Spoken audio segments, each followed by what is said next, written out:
My daughter's always giving me skin products to try, and I always use them for a few days, and then I just get bored and stop.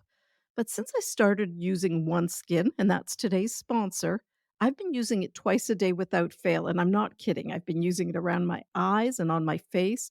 And within a week, I'm already seeing differences. It's easy to use, and my skin really feels soft, and I think it looks healthier. I'm sure you know this already, but stress, hormone fluctuations, and a lack of sleep can affect your skin. From dry skin to dark spots and acne, your complexion may not be where it used to be, and that's totally normal. However, one skin can really help.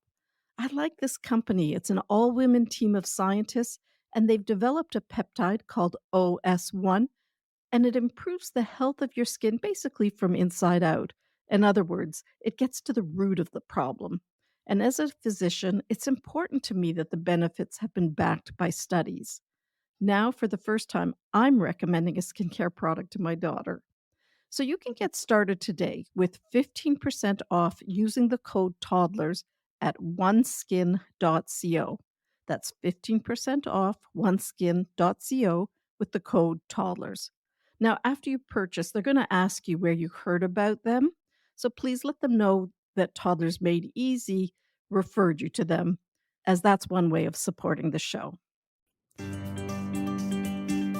Welcome to Toddlers Made Easy, where there's no fluff, just practical, research-based, 15 minutes or less parenting lessons to help you calmly manage the crazy awesome toddler years. For those of you who don't know me, I'm Dr. Catherine, a pediatrician with more than 33 years of experience. I'm the author of 2 parenting books, and most importantly, I'm the mother of 4 absolutely amazing adult kids. Plus, there's Smudge, our great big golden doodle. Somebody recently asked me why I focus on toddlers, and I think it's a very reasonable question. I'm a pediatrician, and in my office I look after kids of all ages, from newborns right to kids becoming new parents. So why toddlers? Why focus on this age group? Well, parents usually laugh when I answer this, but I think toddlers are the most misunderstood people on the planet. So my mission is to help you better understand these little guys so you can relax and enjoy them. And so you can be a change maker and break old patterns and beliefs around toddlers. We can reframe the toddler stage so that the term terrible twos basically disappears and is only found in the dictionary. But it's easy to see where the confusion comes from. A toddler's behavior at times can be completely insane. And the problem is that this is a precious and vulnerable time for a child's developing brain. And the patterns we establish now about how we manage those tricky, crazy moments with our kids, they can persist over time. And it's so much easier to guide your child in kind and effective ways when you understand the innocence behind these challenging moments.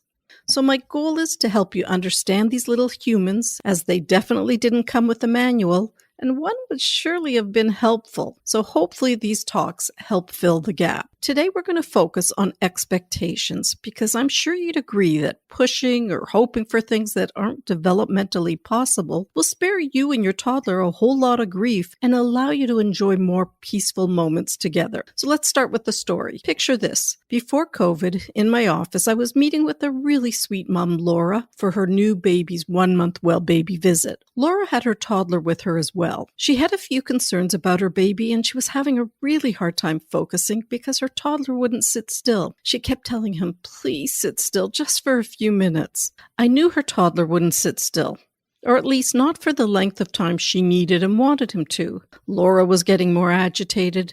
The baby started crying and couldn't be comforted, and her toddler was just flitting around the examining room, opening every door and cupboard and slamming them shut. So here's the thing. Toddlers don't sit still, even if you want and really, really, really need them to. They're on a mission. They're driven to explore. They're not going to sit still, unless perhaps you come prepared with an iPad and a favorite movie and a treat. But how do you navigate this with the no screen time advice, especially in your pediatrician's office where maybe you feel a little judged? Well, that's a question for another time. Now, I just want to focus on what's called the expectation gap. Let me explain. Many parents assume that toddlers are capable, or they think they should be capable, of doing things that their brains simply aren't ready to do yet. After an extensive national survey of parents of young children done by the organization 0 to 3 and its partners, it was found that the majority of parents actually overestimate a toddler's abilities. And that's actually a big deal.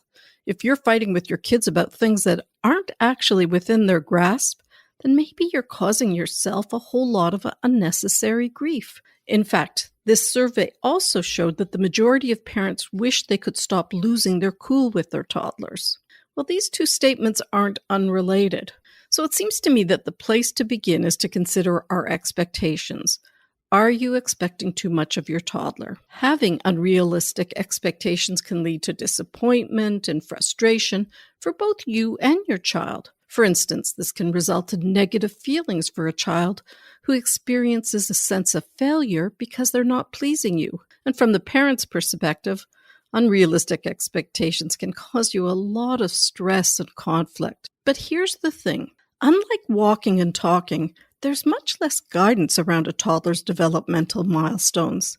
So that's what we're going to focus on today. Let's look at some of the results from this study so we can fix that expectation gap. These are the results of the survey done by 0 to 3 organization.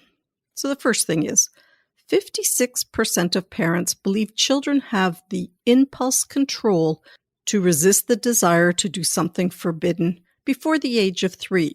And only 36% believe that children under the age of 2 have this kind of self-control. However, brain research shows that these skills start developing between the ages of 3.5 and 4 years, and then it takes many, many more years to be able to rely on this consistently. 43% of parents think children can share and take turns with other children before the age of 2, where in fact, this skill develops between the ages of 3 to 4 years of age. And 24% of all parents believe that children are able to control their emotions, such as not having a tantrum when they're frustrated, at 1 year of age or younger, while 42% of parents believe children have this ability by 2 years of age. Research shows that this type of self-control is also just starting to develop between 3.5 and 4 years of age. Here are some examples of areas of common misunderstanding, and the following is an excerpt from my online course, Toddlers Made Easy. So number 1, in terms of unrealistic expectations, toddlers need to touch, shake, and bang everything. That's how they make sense of them. Number 2, toddlers really can't resist the desire to do forbidden things. Well, okay, so great. Where does that leave you as a parent? Well, expect your toddlers to challenge you and to do what you just told them not to do or not listen to you, but realize they still need to learn right from wrong. However, this new understanding of milestones should help you not lose your cool and instead lead with kindness. Number 3, toddlers can't express their feelings, although they have more words. They won't say, "Hey, Dad, I'm upset that you told me to go back to bed when I came for a visit in the middle of the night." Instead, toddlers communicate with their behavior and their bodies. Number 4, toddlers are easily distracted and they have a limited ability to focus for long periods of time. So don't expect them to sit still for long periods of time or to concentrate on one task for too long. Number 5, toddlers are still learning to control their emotions, and it's common for them to have temper tantrums when things don't go the way they want. They have their own priorities and preferences, and you'll find these will change every single day. Number 6, toddlers crave independence, but they also need reassurance and support. A toddler is often dealing with conflicting emotions. So remember, and this is a good mantra to say to yourself, misbehavior is just a toddler acting his age. Here's something else that comes up frequently in my office. A parent will ask me, why won't her child, for instance, share toys? His friends share toys and they're the same age. Now, although we all do it, comparing our kids to our girlfriends or our neighbors or other children is generally not terribly beneficial. Accepting our kids with their unique personalities and priorities strengthens our relationship and builds trust. Thank you for listening today. To ask me questions or share your story, send me an email at drcatherine@healthiest-baby.com. You'll find the link in the show notes. We'd love to hear from you. Thank you again for listening, and I'll see you next week.